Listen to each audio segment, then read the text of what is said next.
자, 오늘 우리가 다니엘서 8장 말씀을 공부하겠습니다. 이 다니엘서 8장 말씀은 우리가 지난번에 다니엘서 7장의 첫 번째 환상, 다니엘의 첫 번째 환상이었는데 오늘은 다니엘의 두 번째 환상에 대해서 우리가 같이 살펴보겠습니다. 그래서 이 8장을 보면요, 다니엘이 이제 두 번째 환상을 보는데 언제 봤다라고 얘기를 하고 있냐면 시기가 언제였죠?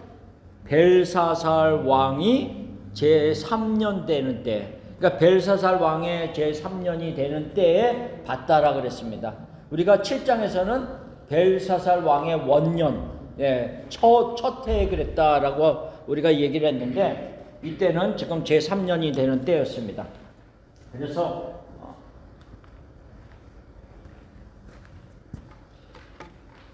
내용이 비슷한 내용이기도 하지만 오늘의 이 제3년에 보는 이 두 번째 환상은 조금 더 집중적인 어떤 스페시픽한 타임이 따로 이제 약간 긴 시간보다는 짧은 시간에 집중되어 있음을 보여주고 있습니다.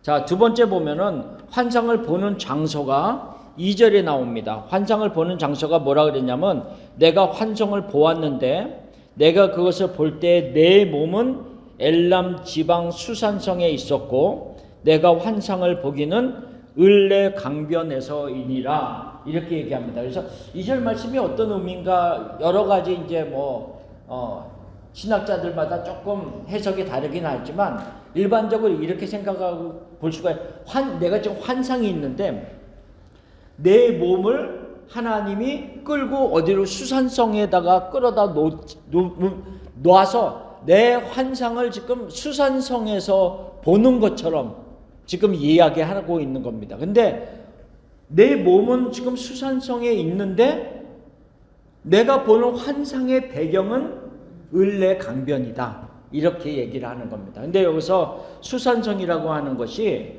그 엘람 지역의 수도이기도 하지만 사실은 페르시아 바사에게 속한 어떤 지역들입니다. 물론 이제 바벨론이 다스리는 지역 다스릴 때는 거기까지도 어떤 행정적인 수도이기도 했었다라고도 얘기를 하지만 일반적으로는 이 엘람 수산성은 페르시아에 속해 있는 지역이었습니다. 그러니까 하나님이 환상을 보여주면서 이미 앞으로 일어날 어떤 바사와 헬라에 대한 이야기를 하기 위해서 그의 몸을 지금 수산성으로 가서 환상 중에 놓는 그런 의미도 포함되어 있습니다. 자, 환상의 내용을 보겠습니다. 환상의 내용을 보면서 3절부터 4절까지는 두 뿔 가진 수양에 대해서 얘기를 했는데요. 제가 3절 4절을 한번 읽어보겠습니다. 내가 눈을 들어 본즉 강가에 두 뿔 가진 숫양이 섰는데 그 두 뿔이 다 길었으며 그중 한 뿔은 다른 뿔보다 길었고 그 긴 것은 나중에 난 것이더라. 내가 본즉 그 숫양이 서쪽과 북쪽과 남쪽을 향하여 받으나 그것을 당할 짐승이 하나도 없고 그 손에서 구할 자가 없으므로 그것이 원하는 대로 행하고 강하여졌더라 라고 하면서 3절 4절은 두 뿔 가진 숫양에 대해서 이야기합니다. 근데 나중에 이제 그 가브리엘 천사가 나타나서 다니엘에게 설명을 해주는데 20절에 보면은 이 가브리엘 천사가 뭐라고 설명을 하냐면 너가 본 바 두 뿔 가진 숫양은 곧 메대와 바사 왕들이요 라고 얘기를 해줍니다. 그러니까는 두 뿔 가진 숫양은 메대 바사 연합국을 얘기합니다. 근데 메대 바사라고 우리가 일반적으로 얘기하지만 사실은 이게 이제 페르시아입니다. 페르시아인데 저 중간에 보면 이제 카스피의 밑에 보면 메대라고 하는 곳이 있어요. 근데 이 사실은 메대가 굉장히 많은 지역을 차지합니다. 전 거진다가 메대고 그 밑에 보면 수산이라고 쭉 내려가면 수산이라고 하는 그 부분이 사실은 페르시아였습니다. 처음에 시작할 때는. 그러니까 메대라고 하는 나라가 먼저 시작되면서 저 북쪽의 수많은 부분들을 굉장히 넓게 차지했던 나라가 메대였습니다. 그리고 페르시아는 나중에 다시 이제 나오기 시작하죠. 근데 이 숫 양에 대해서 얘기하면서 뭐라고 했냐면 두 뿔을 가졌는데 두 뿔이 다 길었더라 이렇게 얘기했어요. 그러니까 둘 다 강한 나라라는 거예요. 둘 다 강한 나라인데 즉 뭐라고 또 얘기하고 있냐면 그 중에 한 뿔은 다른 뿔보다 더 길었다 그랬어요. 그러니까 메대보다 바사, 페르시아가 훨씬 강한 나라다라고 하는 것을 얘기하고 있는데요. 그 강한 페르시아가 뭐라 그랬어요? 그 긴 것은 나중에 났다. 이렇게 성경에서 설명을 하고 있습니다. 그래서 메대와 바사 이 두 나라에 대해서 지금 그렇게 이야기합니다. 그러니까 메대가 굉장히 강하고 북쪽을 다스리는 큰 나라였지만 결국은 나중에 페르시아에 의해서 정복을 당하고 흡수가 됩니다. 그래서 그냥 우리가 연합국으로 메대 바사 이렇게 부르기도 합니다. 이 메대는 사실은 아수르가 멸망을 당할 때요. 이 바벨론이 아수르를 쳐서 점령을 하지만 그때도 바벨론이 메대랑 연합을 해서 사실은 아수르를 칩니다. 그러니까 그때만 해도 메대가 굉장히 큰 나라였고 바벨론은 신흥 국가처럼 막 점점점 일어나는 메대가 강한 나라였어요. 그래서 메대와 바벨론이 연합해서 아수르를 치지만 결국은 역사는 또 변해서 메대와 페르시아가 연합이 돼서 바벨론을 칩니다. 그러니까 그런 식으로 지금 계속 역사가 흘러가고 있다라고 얘기합니다. 근데 이 숫 양이 지금 뭐라 그랬냐면 어떤 행동을 하고 있어요? 서쪽과 북쪽과 남쪽으로 들이받는 겁니다. 강한 분노를 가지고 막 들이받습니다. 근데 그것을 당할 짐승이 하나도 없었다라고 얘기하고 있습니다. 그래서 이 뭐라 그럴까 메대바사 이게 지금 서쪽, 북쪽, 남쪽인데 메대를 아까 얘기한 것처럼 정복하면서 흡수합니다. 기원전 550년경에 그리고 리디아를 정복합니다. 리디아는 어디에 있냐면 우리가 보통 일반적으로 보면 소아시아라고 우리가 얘기했던 그 바울이 많이 다니면서 복음을 전했던 소아시아 지역을 생각하면 됩니다. 거기가 리디아입니다. 그러니까 리디아를 또 기원전 546년에 정복했습니다. 바벨론을 539년 기원전 539년에 정복하고요. 애굽을 기원전 525년에 그러니까는 이 메대바사 연합군이 페르시아가 굉장히 아주 강하게 정복을 해놨던 것을 보여주고 있고 그 강하게 들이받는데 아무도 당할 나라가 없더라 이런 것으로 얘기합니다. 근데 결국은 이 페르시아도 결국은 멸망을 당합니다. 그래서 기원전 331년에 헬라의 알렉산더에 의해서 멸망을 당하고 맙니다. 어쨌든 이 페르시아 지역을 한번 지도를 보세요. 뒤에 우리가 나눠드린 거 보면은 그 다음 페이지에 보면 지도가 있습니다. 자, 이 보라색으로 쭉 빨간색 경계선을 가지고 쭉 그려놨는데 이 모습이 페르시아의 지역입니다. 얼마나 많은 강한 나라였다라는 것을 보여주고 있죠. 오른쪽에서는 인도부터 저 끝에서는 리디아, 트리키아, 그러니까 마게도니아 일부 지역까지 모든 나라를 다스리는 그런 정복한 강한 민족이었다라고 하는 것을 보여주고 있죠. 이게 페르시아의 모습. 근데 여기 보면 이제 맨 왼쪽에 보면 마게도니아라고 있잖아요. 마게도니아. 이제 거기가 이제 헬라의 지역이거든요. 그러니까 거기에서 나오는 짐승이 이제 성경에서는 숫염소 이렇게 나옵니다. 하나의 숫염소가 이제 서쪽에서 와서 이제 동쪽에 있는 것들을 막 이제 들이받는 일들을 성경은 또 기록하고 있습니다. 자, 5절에서부터 8절까지에 보면 한 숫염소가 나오는데요. 제가 5절 읽어보겠습니다. 내가 생각할 때에 한 숫염소가 서쪽에서부터 와서 온 지면에 두루 다니되 땅에 닿지 아니하며 그 염소의 두 눈 사이에는 현저한 뿔이 있더라. 6절까지 보면 그것이 두 뿔 가진 숫양 곧 내가 본 바 강가에 섰던 양으로 나아가되 분노한 힘으로 그것에게로 달려가더니 라고 얘기하고 있습니다. 자, 한 숫 염소가 나왔는데 모습이 어땠습니까? 모습이 자, 그 두 눈 사이에 무슨 뿔이 하나 있다 그랬죠. 현저한 뿔, 큰 뿔이 하나 있다라고 얘기하고 있습니다.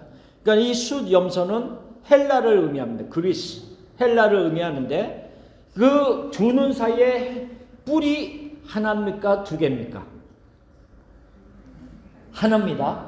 아까 숫 양, 메대 바사는 뿔이 몇 개였어요? 두 개였어요. 왜냐하면 메대와 바사였기 때문에 뿔이 두 개였고 그 중에서 한 뿔은 더 길었더라 이렇게 얘기했어요. 근데 숫 염소에서는 여기서 처음에는 큰 뿔이 하나였어요. 현저한 뿔. 누구를 얘기하냐면 알렉산더 대왕을 의미해요. 알렉산더. 이 헬라의 알렉산더가 나타났는데 뭐라고 묘사를 하고 있냐면 이 숫 염소가 온 지면을 다 다니는 거예요. 그러니까 뭐 이 헬라도 만만치 않게 페르시아 만만치 않게 온 지면을 다니면서 정복해 나가는데 뭐라고 얘기하고 있냐면 그 발이 땅에 닿지 않았다라고 했어요. 여러분 어떤 사람이 막 너무 빨리 가면은 여러분 뭐라 그래? 야, 발이 땅에 안 닿는 것처럼 그냥 막 다닌다 그러잖아요. 너무 빨리 그냥 정복해 나가니까 뭐라고 묘사하고 있냐면 발이 땅에 닿지 않는 것과 같이 그런 빠른 정복이었다라고 얘기하고 있어요. 우리가 짐승으로 메대 바사 그 하나하나 설명할 때 메대 바사가 아니라 헬라에 대한 짐승의 묘사가 뭐였냐면 표범이었어요. 표범이었는데 새의 날개가 4개가 있더라 했어요. 그래서 우리가 그때 공부할 때 뭐라 했냐면 이 표범은 민첩하기 때문에 정복을 할 때 굉장히 빠른 민첩한 정복을 했고 새의 날개가 4개가 있기 때문에 더 빠른 그런 민첩함으로 정복해 나갔다 이렇게 얘기한 것처럼 마찬가지라는 거죠. 마찬가지. 그래서 그 38페이지 두 번째 그 숫 염소는 헬라 제국을 상징한다라고 얘기하면서 그 밑에 뭐라고 썼냐면 고대 역사학자 아리안과 플루타르크는 뭐라고 얘기했냐? 알렉산더의 발걸음은 바람보다 빨랐다. 얼마나 정복을 신속하게 해나갔으면 그렇게 평가할 정도였다 이렇게 얘기합니다. 그래서 이 숫 염소가 누구를 향해서 달려가냐면 숫 양을 향해서 달려갑니다. 누구예요? 메데바사를 향해서 달려간다는 거죠. 그러니까 서쪽에서 나온 이 숫 염소가 이 동쪽을 향해서 이 페르시아 제국을 향해서 지금 분노하면서 달려가서 들이받기 시작합니다. 그러면서 강하게 하나씩을 점령해 나가면서 헬라 제국이 이렇게 쭉 이 지금 전체를 물론 이거는 4개로 분열된 상태였지만 그 전에 이 모든 지역들이 헬라의 지역으로 완전히 다 만들어버리는 정복이 나옵니다. 그래서 그 맨 마지막에 보면 이렇게 써놨습니다. 헬라의 알렉산더 대왕은 메데 바사 제국을 기원전 331년에 정복하고요. 소아시아 지역은 334년, 두로와 애굽 지역은 기원전 332년, 바사 지역은 기원전 331년 아까 얘기한 것처럼 그리고 많은 나라들을 정복하면서 굉장히 빠른 속도로 나아가고 있음을 보여주고 있습니다. 한번 생각해. 우리가 전쟁을 하는데 지금 상대하는 나라들이 다 약한 나라들이 아니잖아요. 애굽 얼마나 오랫동안 강한 나라입니까? 그리고 메데 바사 그것도 강한 나라입니다. 하나하나가 다 강한 나라인데 지금 정복해 나가는 이 뭐랄까 해를 보면은 334년, 332년, 331년 그러니까 1년마다 그 나라들을 막 점령해 나가 얼마나 빨리 점령하는지 몰라요. 그렇죠? 우리가 보통 이런 나라 한 나라 정복해 나갈 때도 3년, 5년 막 길면 10년까지도 싸울 수 있을 것 같은데 그의 속도가 얼마나 민첩한지 막 1년, 2년 안에 그 큰 나라 제국들을 점령해 나가는 그런 모습을 보여주고 있단 말이죠. 그런데 안타깝게도 이 현저한 뿔 알렉산더 대왕이 가장 강성할 때 뭐라 그랬어요? 꺾였어요. 죽음을 맞이합니다. 죽습니다. 열병으로 죽고 맙니다. 그래서 여기에 보면 지금 그 숫 염소가 가장 강성할 때에 큰 뿔이 꺾이고 그 대신에 몇 개의 뿔이 나옵니까? 4개가 나옵니다. 4개. 그렇죠? 이 4뿔은 알렉산더 밑에서 장군의 역할을 했던 4명의 장군들을 의미합니다. 이 4 장군에 의해서 이 4나라가 분열이 됩니다. 알렉산더가 죽으면서 장군들이 가서 질문을 합니다. 장군이여, 대왕이여, 누가 당신이 정복한 이 큰 나라를 다스려야 됩니까? 그러니까 우리들 중에 누가 다스려야 됩니까? 이렇게 질문을 하는 거죠. 왜? 장군들이 여러 명이니까. 그러면 이제 이 알렉산더가 누구 보러 다스리라.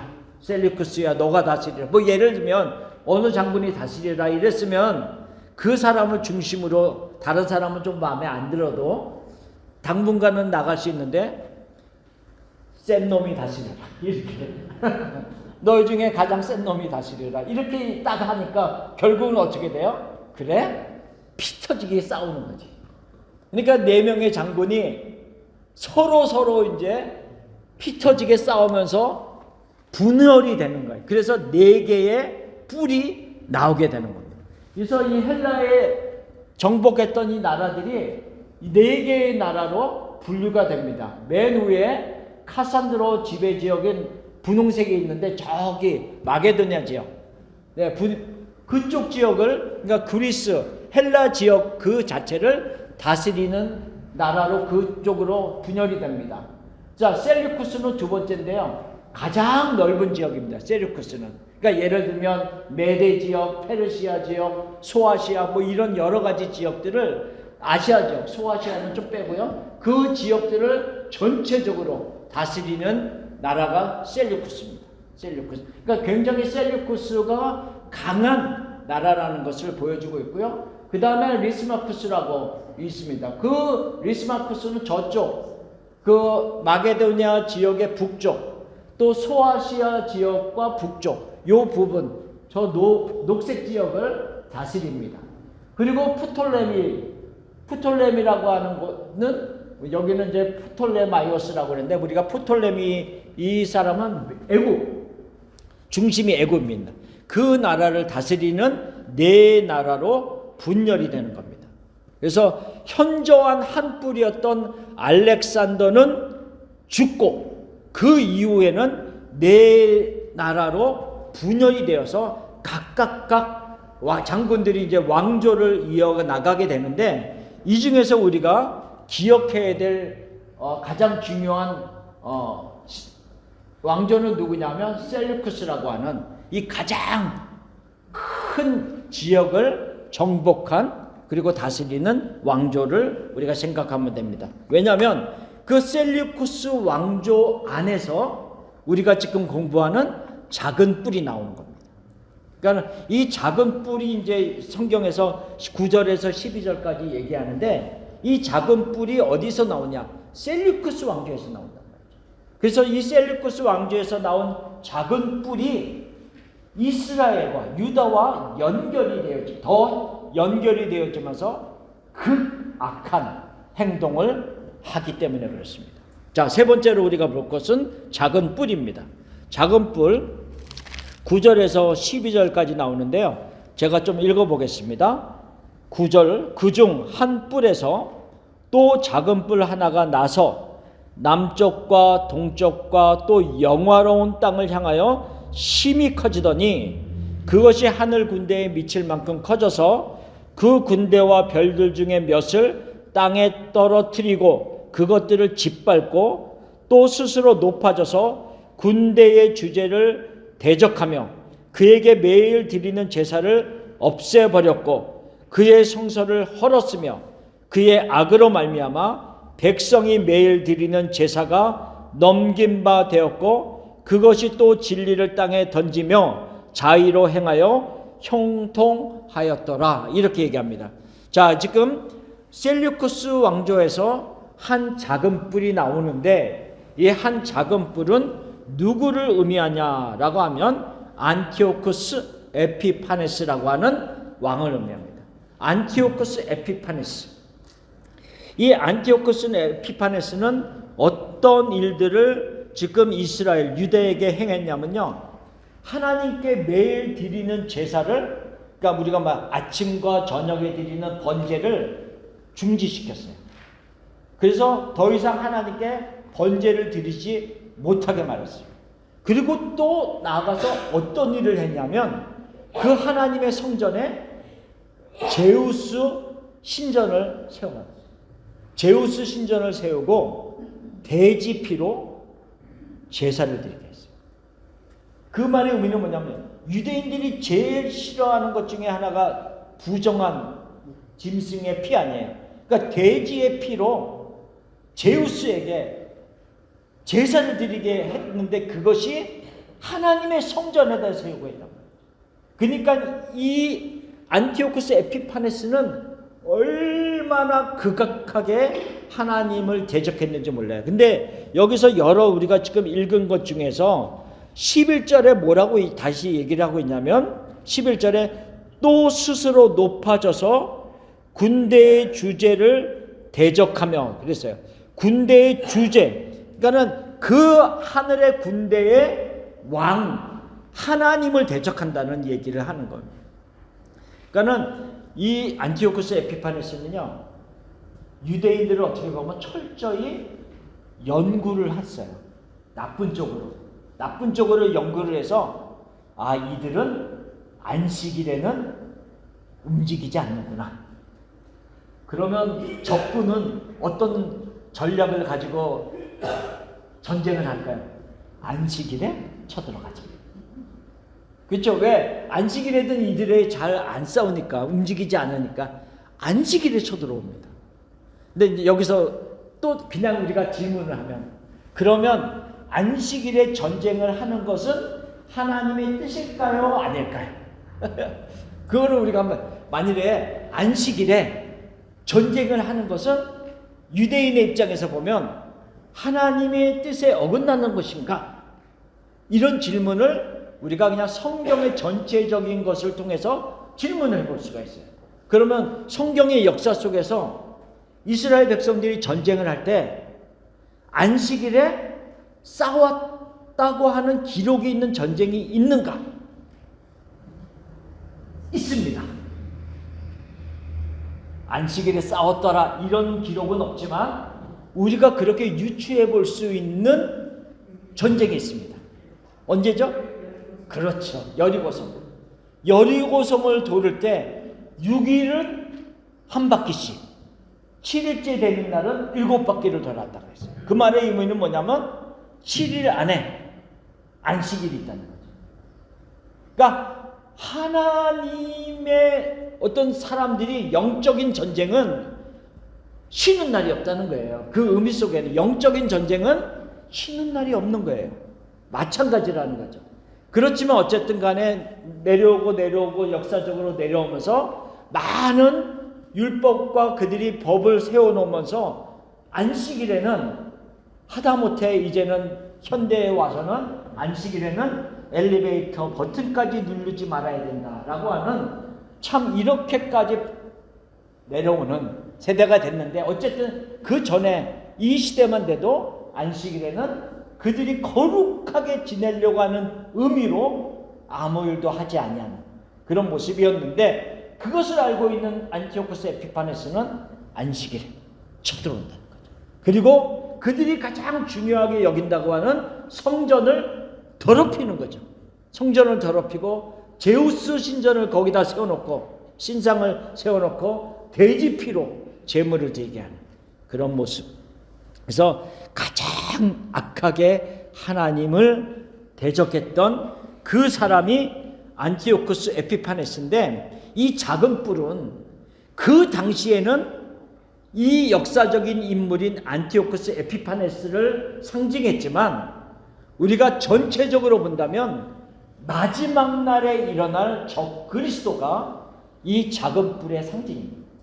지금 현재로서는 마지막 날 일어날 하나님을 강하게 대적할, 하나님의 성전을 더럽히기도 하고 하나님의 성도들을 죽이기도 하고 핍박할 그 사람의 상징이 이 작은 뿔이다 라고 하는 것을 말하고 있다는 거죠. 그래서 이 작은 뿔은 심하게 하나님을 대적하는 자였습니다. 근데 이 다니엘서 8장 23절에서 25절까지에 보면 이 가브리엘 천사가 이 작은 뿔 안티오쿠스 에피파네스에 대해서 이렇게 설명을 해줍니다. 이 네 나라 마지막 때에 반역자들이 가득할 즈음에 한 왕이 일어나리니 그 얼굴은 뻔뻔하며 소금수에 능하며 그 건세가 강할 것이나 자기의 힘으로 말미암은 것이 아니며 그가 장차 놀랍게 파괴 행위를 하고 자의로 행하여 형통하며 강한 자들과 거룩한 백성을 멸하리라. 이 안티오쿠스 에피파네스가 그 강한 힘으로 어떻게 해요? 거룩한 백성들을 멸할 것이다. 하나님의 백성들을 멸할 것이다. 이렇게 얘기하고 있습니다. 그런데 그의 마지막이 어떻게 된다라고 얘기합니까? 25절 마지막 부분에 보면 뭐라 그랬어요? 또 스스로 서서 만왕의 왕을 대적할 것이나 그가 사람의 손으로 말미암지 아니하고 깨지리라.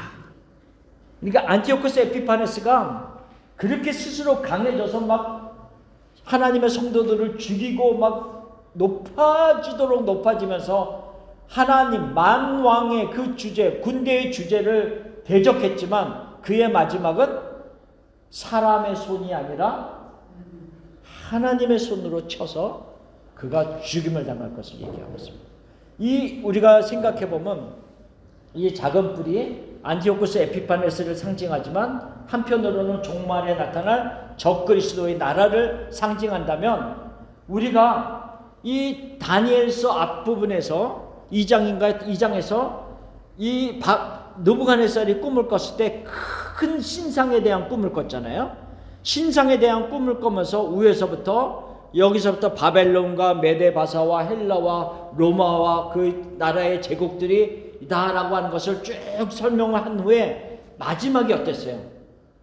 사람의 손으로 아니한 뜨인 돌이 날라와서 그것을 쳐서 다 무너뜨릴 것을 얘기했잖아요.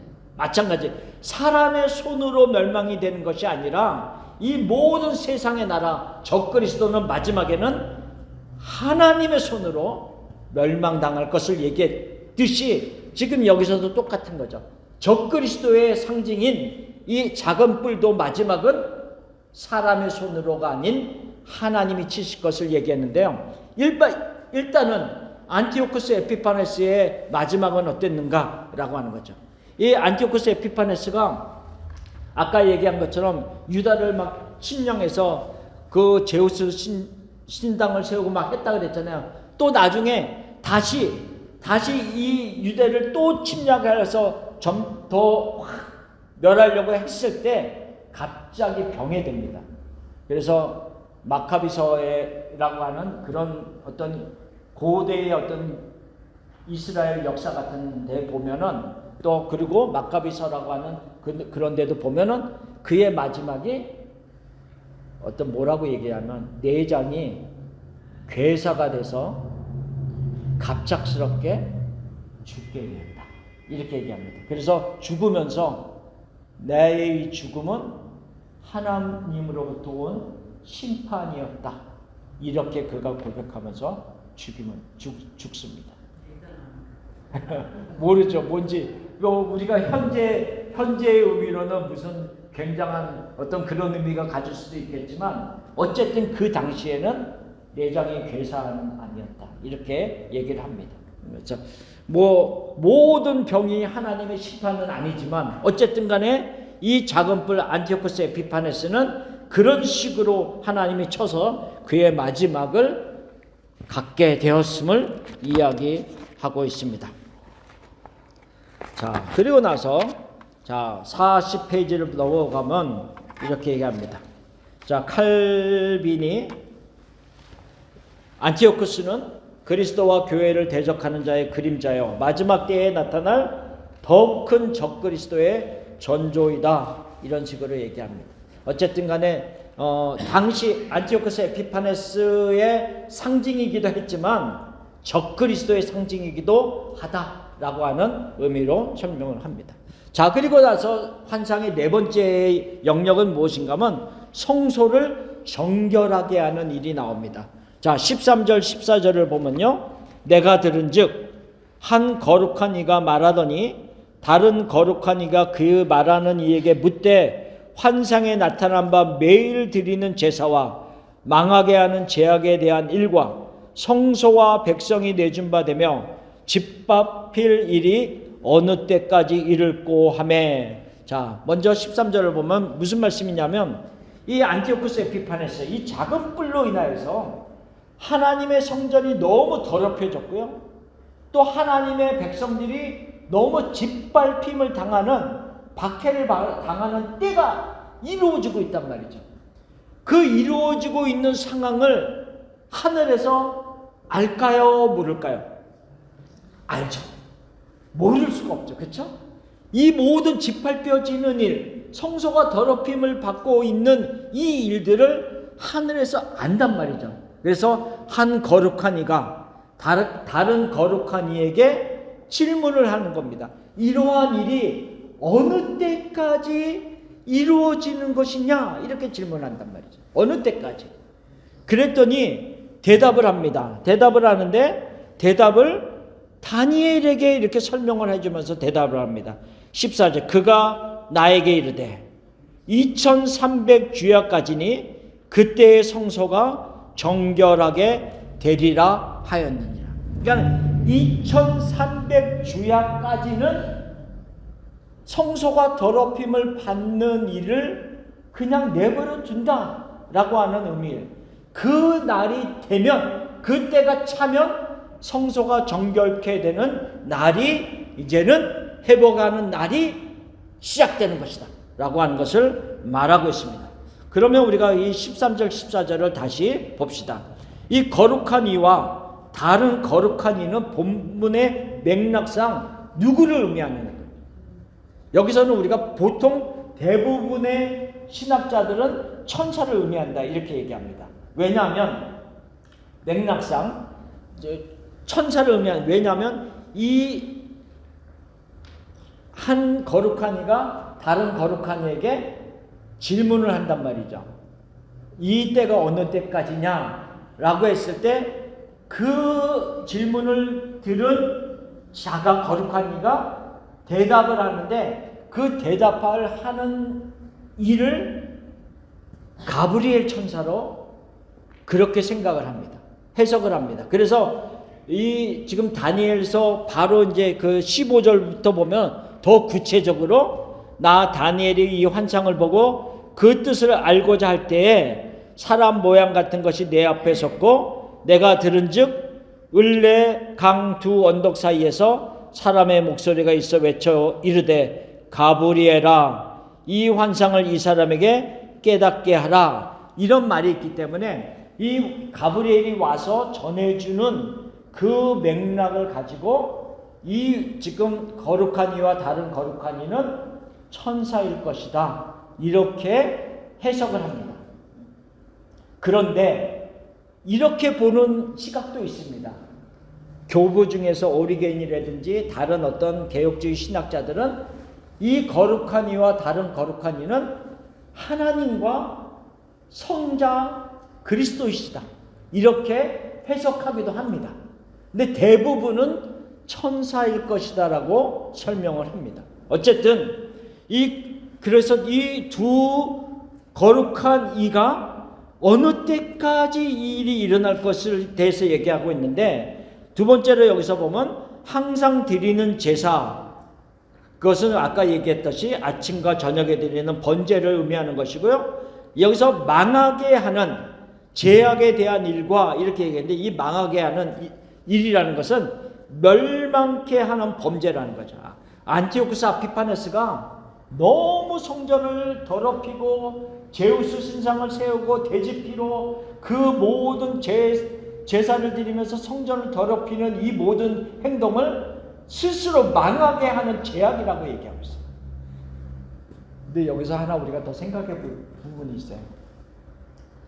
항상 보면요, 이 안티오쿠스 에피파네스도 그랬지만 이런 어떤 외부 세력들이 들어와서 모든 유대인들을 다 이렇게 막 압박하기 이전에 어떤 일부터 하냐면, 유대인들 중에서 자기에게 동조하는 자들을 이렇게, 그러면 그 사람들이 앞장서서 오히려 더 하나님의 성전을 더럽히고, 오히려 더 앞장서서 하나님을 대적하는 일을 하게 합니다. 그러니까 그게 우리가 일제시대 때도 그런 비슷한 일들이 일어난 것과 그러니까는 일본 사람들이 더 심하게 압박하는 일도 있지만, 친일의 세력들을 먼저 앞장서서 더 막 이끌어가게 만드는 그런 역할처럼 이 안티오쿠스 에피파네스 때도 마찬가지라는. 그래서 유대인들 중에서도 이쪽으로 붙어서 셀류쿠스 이 왕조의 때에 붙어서 하나님을 더 대적하는 자들도 있었다. 이 모든 일들이 망하게 하는 제약을 더 가중시키는 그런 일들이었다라고 하는 것을 이야기합니다. 자, 2300주야는 우리가 문자적으로 계산해 보면 6년 한 4개월이 됩니다. 6년 4개월. 그래서 뭐 이 2300년을 어떻게 푸느냐에 따라서 뭐 이렇게도 풀고 저렇게도 푸는데, 어쨌든 간에 중요한 거는 하나님의 정한 때가 있다는 거죠.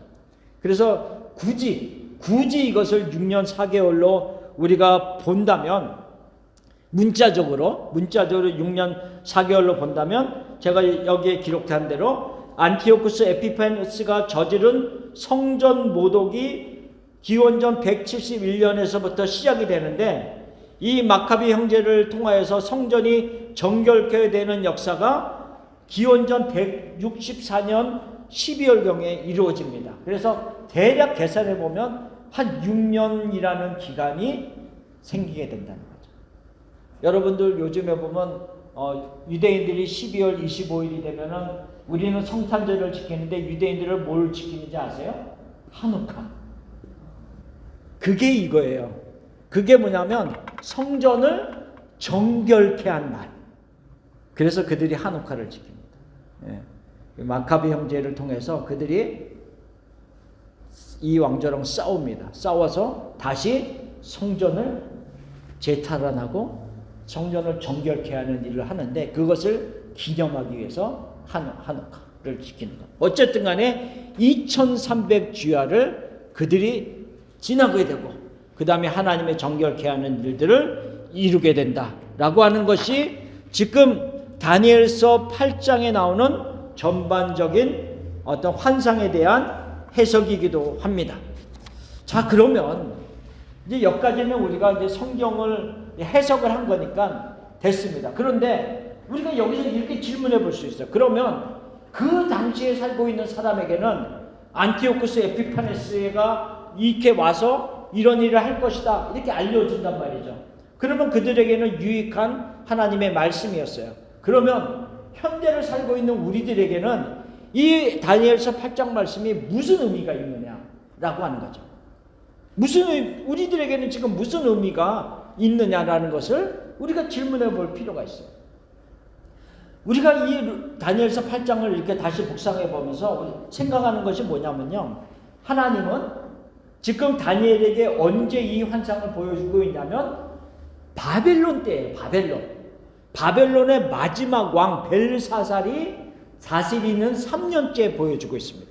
아직 바벨론이 멸망당하지 않았어요. 아직 바벨론은 세력이 약화되고 있지만 멸망당한 때가 아니란 말이죠. 그때에 하나님은 이미 다니엘에게 무슨 일을 보여주고 있냐면, 메대 바사를 통하여서 바벨론이 멸망당할 것이야. 이것도 알려주시고요. 그럼 메대 바사는요? 메대 바사는 헬라를 통해서 그들도 멸망당할 것이야. 그리고 그 헬라의 알렉산더 대왕은 강성할 때 죽게 되고 그 이후에 네 나라로 분열되어지는데 그 중에서 하나의 셀류쿠스 왕조에서 작은 뿔 안티오쿠스 에피파네스라고 하는 그 사람이 나타나서 이렇게 성전을 더럽히는 일이 일어나게 될 것입니다. 될 것이다 라는 것을 다 미리 알려주고 있다는 거죠. 그러면 하나님은요 성전이 더럽혀질 것을 이미 다 알고 있었다는 거예요. 그렇죠? 지금 앞으로 일어날 일을 눈에 보는 것처럼 지금 다니엘에게 알려주잖아요. 너무 자세하게. 성전이 더럽혀질 것을 미리 다 알려주고 있어요. 그리고 회복될 것도 알려주고 있어요. 그러면 우리는 또 이렇게 질문해 볼 필요가 있어요. 하나님의 성전이 더럽혀지는데 왜 하나님은 그것을 그냥 용인하시고 내버려 두시는가? 그렇죠? 왜 용인하실까? 하나님의 성전이잖아요. 내 성전이 아니라 내 집이 아니라 하나님의 집이잖아요. 하나님의 집. 근데 왜 하나님의 집이 회파당하고 하나님의 집이 더럽힘을 당하고 하나님의 이름이 모독을 당하는 그 일들을 용인하고 계시는가? 그렇죠. 왜 그것을 용인하실까? 이런 질문들을 우리가 해볼 필요가 있다는 거예요. 그러면 거기에서 또 다른 질문이 생겨요. 또 다른 질문. 무슨 질문? 그러면 안티오쿠스 에피파네스가 하나님의 성전을 더럽히기 이전에는 하나님의 성전은 정결했을까? 그런 질문을 해볼 수 있습니다. 그러니까 유대인들만이 들어와서 외부의 세력, 안티오쿠스 에피파네스가 오기 전에 유대인들이 제물을 가지고 와서 하나님의 성전에서 제사를 드리는 그때에는 하나님의 성전이 거룩하고 정결했을까? 이런 질문을 우리가 해볼 수가 있다는 거죠. 그랬을까요?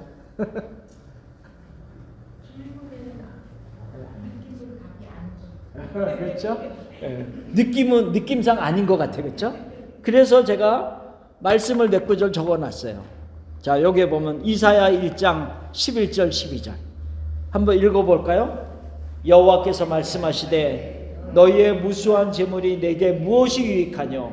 나는 수량의 번제와 살찐 짐승의 기름에 배불렀고 나는 수송아지나 어린 양이나 숫염소의 피를 기뻐하지 아니하노라.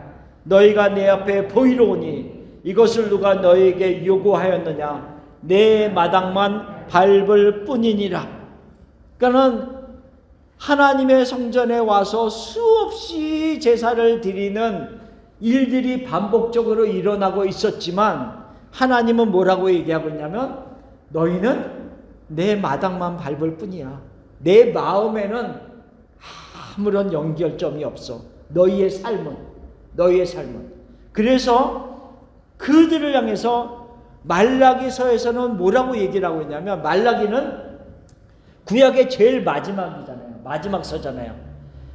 구약의 제일 마지막 서, 기원전 약 400년 전에 400년 그때 기록되어 있는 그 말라기서에서는 뭐라고 그것을 기록하고 있을까? 자, 봅시다. 말라기서 6장 7절 내 이름을 멸시하는 제사장들이라 그랬어요. 제사장들은 뭐 하는 사람들이에요?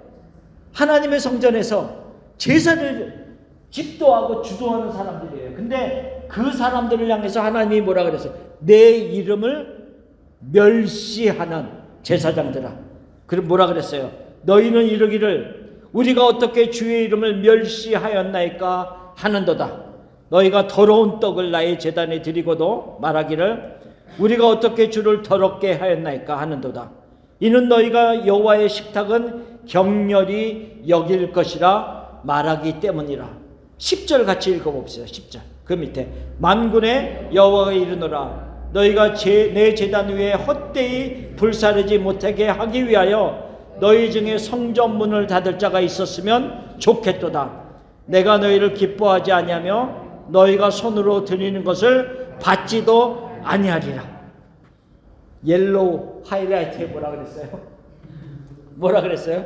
너희 중에 성전 문을 닫을 자가 있었으면 좋겠도다. 이게 하나님의 마음이었어요. 그쵸? 이게 얼마나 두려워. 너희 중에 이 성전문을 닫을 자가 있으면 좋겠도다. 그 말의 의미는 뭐예요? 안티오쿠스 에피파네스가 오기 전에도 하나님의 성전은 이미 더럽혀져 있다는 거예요. 하나님의 성전은 이미 더럽혀졌는데 누구로 인하여서? 하나님의 사람들로 인하여서, 제사장들로 인하여서 이미 하나님의 성전은 더럽혀져 있다. 너희들은 내 마당만 밟을 뿐이다. 그러니까 하나님이 이 더럽혀진 성전을 정결케 하기 위해서 무엇을 행하시는 거예요? 안티오쿠스 에피파네스라고 하는 적그리스도와 같은 사람을 일으켜서 더 심하게 더럽힘을 받는 일까지도 감당하시는, 그때로 내버려 두시는 것입니다. 마치 이스라엘 백성들이, 유대인들이 하나님 앞에서 심하게 범죄하니까 하나님이 그들을 멸망시키면서 그들을 이끌어서 포로로 잡아가잖아요. 멸망시키기까지 하면서. 그 멸망시키는 이유는 완전히 그들을 죽이고자 함이 아니라 70년이 차면 다시 회복하기 위해서 라고 했던 것처럼 성전도 마찬가지라는 거예요. 성전도 이미 하나님의 백성들로 인해서 더럽혀져 있는데 그들을, 이 성전을 내가 회복하기 위해서 하나님이 그 안타까운 일들을 결정하시고 적그리스도와 같은 작은 뿔 안티오쿠스 에피파네스를 통하여서 더 더럽혀지는 것과 같은 일을 허용하신다는 거죠. 그리고 2300주야가 지난 이후에 하나님이 그 성전을 다시 회복하시는 일을 하신다. 현재 우리가 성전이라고 그랬습니다. 현재 우리가 성전이라고 그랬어요. 하나님의 성령이 너희 안에 거하시는 것을 알지 못하느냐? 고린도전서 3장 16절에 분명히 우리가 하나님의 성전이라고 말했어요. 근데 하나님의 성전된 우리들이 더럽혀져 있을 수도 있어요. 하나님의 성전임에도 불구하고.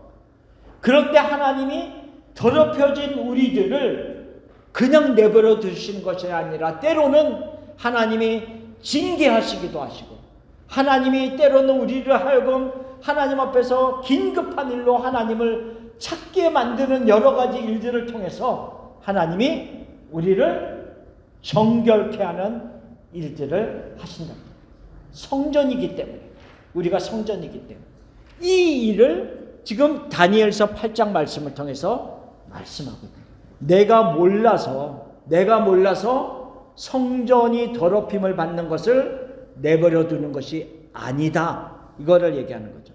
알지만 궁극적으로는 성전을 회복시키기 위해서 이 일들을 허용하는 것이고, 마지막 그때가 차면 반드시 내가 성전을 회복하리라, 정결하게 하리라 라고 하는 메시지가 다니엘서 8장의 말씀입니다. 마찬가지입니다. 우리 한 사람 한 사람, 우리는 성전이고 우리 사랑하는 자녀들이 하나님의 성전입니다. 우리가 보기에는 우리의 모습들도 미약할 때도 있고, 우리의 자녀들의 모습도 어떤 때는 보면 참 미약하고 하나님을 잘 안 믿고 떠나 있는 것 같은 모습도 보일 때도 있지만, 성전된 그들을 하나님이 계속 버려두지 아니하시고 하나님의 때에 다시 붙잡으시고 회복시키시고 거룩하게 하시고 정결케 하시는 하나님이심을 말씀하고 있습니다. 그 하나님의 역사를 봐라, 하나님의 그 주권을 기억하라 라고 하는 것이 다니엘서 8장의 말씀입니다. 그래서 우리가 이 다니엘서를 공부하면 공부할수록 그 크신 하나님, 온 세계를 주관하실 뿐만 아니라 우리 한 사람 한 사람의 삶도 주관하시고 우리의 각 가정도 잘 붙잡아 주시고 주관하시는 그 하나님, 그 하나님을 믿고 의지하면서 그 안에서 하나님을 바라보면서 믿음으로 끝까지 살아라 라고 하는 메시지입니다. 이런 모습들, 그 크신 하나님 안에서 온전하게 사시는 여러분들이 되시기를 예수님의 이름으로 축원합니다. 아멘. 아멘. 이 메시지입니다. 자, 질문사항 있으십니까?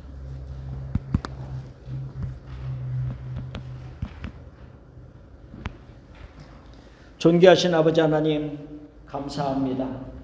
너무나도 크신 하나님, 그 하나님이 우리의 아버지이시고 우리를 붙잡아 주시는 분이심을 인하여 감사를 드립니다. 하나님, 하나님의 백성들을 포기하지 아니하시고 끝까지 찾을 때까지 찾으시고 하나님께서 그들을 회복시키시고 정결하게 하시는 하나님이심을 다시 한번 기억하면서 하나님을 찬양하며 감사를 드립니다.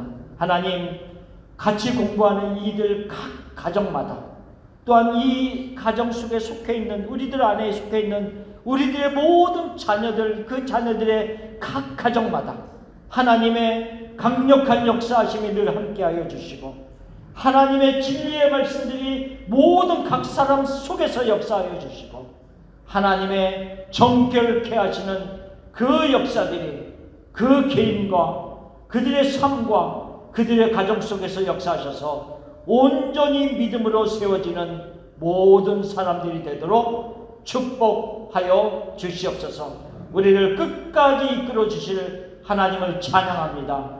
예수님의 이름으로 기도하옵나이다. 아멘. 감사합니다.